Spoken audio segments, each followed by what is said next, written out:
All right, everybody, welcome back to the #1 television program in the history of the entire universe. I am Brian Lee Durfee, author of The Forgetting Moon, The Blackest Heart, and The Lonesome Crown. All three books published by Simon & Schuster's Saga Press. Today I'm going to be reviewing the newest Neal Stephenson novel, came out last week. It is called Polostan. Polostan. Polostan. I think it's Polostan because the game of polo is kind of integral to the story. So I think it's Polostan.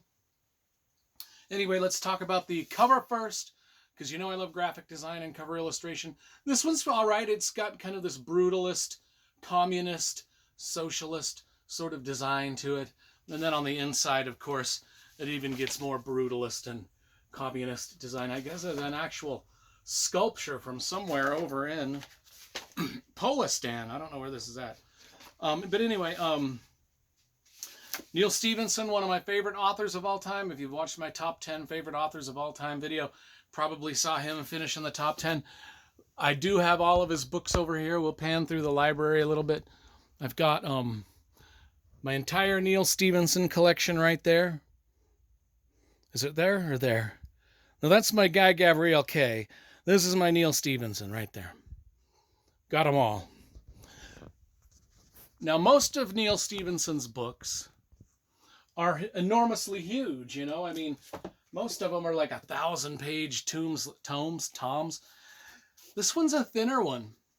And it made me wonder if it was originally meant to be a big, thick novel like his other ones, and then the publisher was like, you know, why do we want to sell one big, thick novel when we can break it into maybe a trilogy and sell 3 smaller novels for the same price as for triple the price?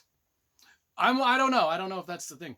Another thing is maybe this was meant to be the length it is, and maybe it's Neal's, because this is book number 1 in the volume 1 of the Bomb Light.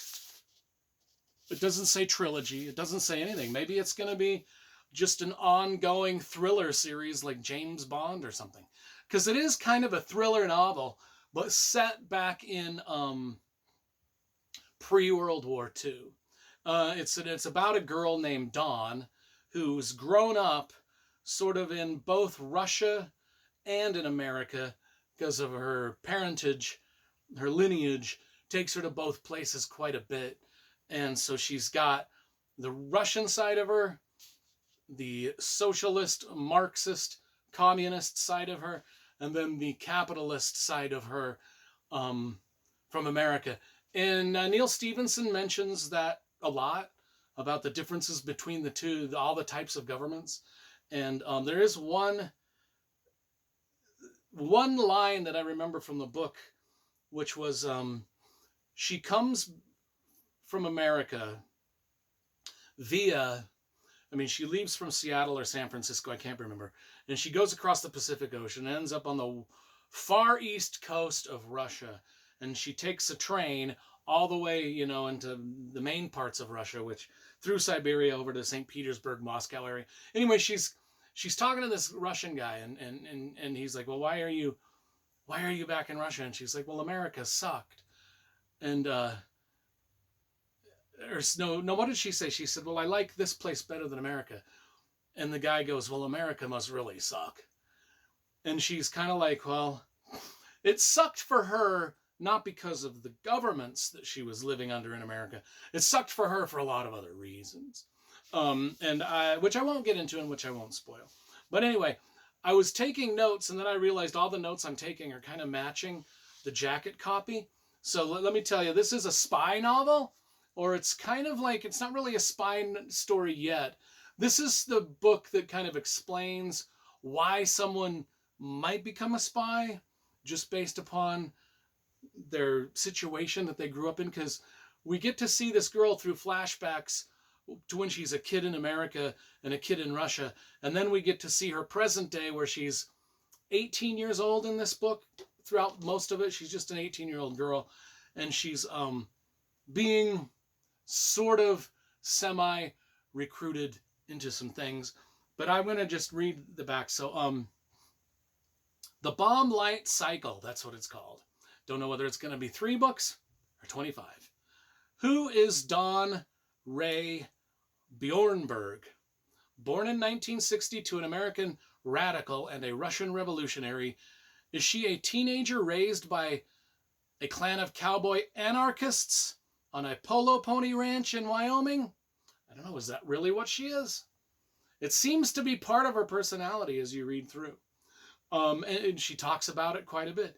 And she uses that as a way to integrate herself into polo society, where they're like, well, women don't, in 1916, like, women don't, I guess when she's 18, it's 1932.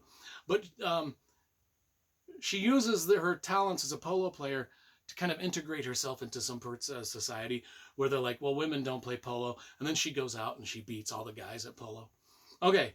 Or is she Aurora? So she goes by 2 different names, Dawn and Aurora. Aurora Dawn. So is her real name Dawn, or is it Aurora?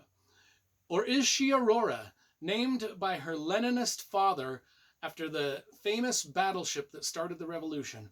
A little girl in the 1920s, Petrograd, who idolized a machine gunner in the Red Woman's Death Battalion. So here you can see that she's growing up in Wyoming, I think she ends up in D.C. and Chicago, but she in this place in Petrograd in the 1920s, where she sort of has this infatuation with this machine gunner in the Red Woman's army.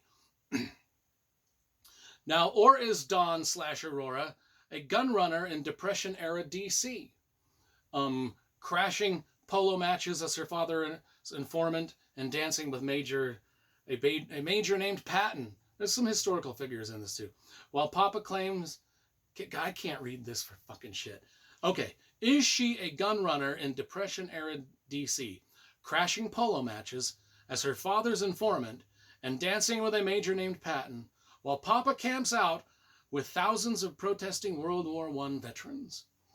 That's a long sentence. One of the reasons I have a hard time reading jacket copy is because, and this is true of my own books, sometimes the sentence structure on the back jacket is so, the sentences go on and on and on.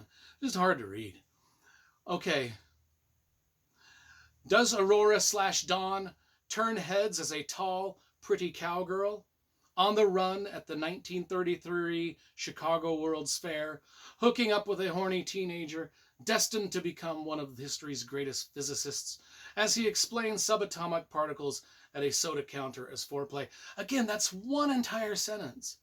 Holy Christ, people, break these down.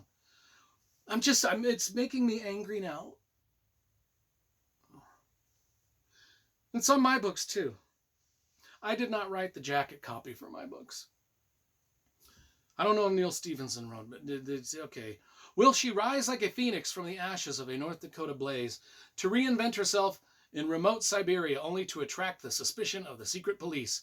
One thing is for certain, with Russians and Americans alike feverishly obsessed with harnessing the power of the stars, Dawn is just trying to stay one step ahead of the secret police, the G-men, the crazed evangelists, and the traitors in her midst. From the gaudy glamour of the World's Fair to the fiery blast furnaces of icy Siberia. By the way, the fiery blast furnaces of icy Siberia, Neal Stephenson does a great job of explaining what those are, how they work, who's working in them, what they do. I absolutely loved those chapters. Okay. From the gaudy glamour of the World's Fair to the fiery blast furnaces of icy Siberia, from being drugged and baptized in rural North Dakota to being bound and immersed in the freezing Ural River, Dawn's story is a rollicking, harrowing, epic journey of the forging of a spy. With a Czechoslovakian Tommy gun tucked in her violin case and wielding a polo mallet like a mace, she is on a collision course with history as scientific advancement all too rapidly outpaces. I'm not even going to keep going with this. This is a massive paragraph, and it's only one sentence long, and it just doesn't even stop. Despite my extreme dislike for the jacket gun, I don't know why I read it. I said, well, I'm gonna just go through that because, God, what an idiot am I? I'm taking notes, and I'm realizing my notes match the jacket copy. So I'm like, I'll just read the jacket copy. Then halfway through reading the jacket copy, I'm getting pissed off. Has nothing to do with the book. The book is magnificent. I love it. I can't wait to see where this story goes. I can't wait to see where this young girl slash who is becoming a spy slash struggling with her angst and desires to live in two different countries. I'm excited to see where it goes. So we'll look for Polostan. For me, I was riveted to it. I love it as much as the other Neal Stephenson novels, and you know I love those. I give most of those a 10. I give this one a 10. It's a great start to what I hope is a long-running series about this Russian slash American spy. Who is she going to double cross? Who is she really spying for? What's going on? What other crazy adventures can she be in? And will the jacket copy of book 2 have shorter sentences? God, that's what I'm praying for.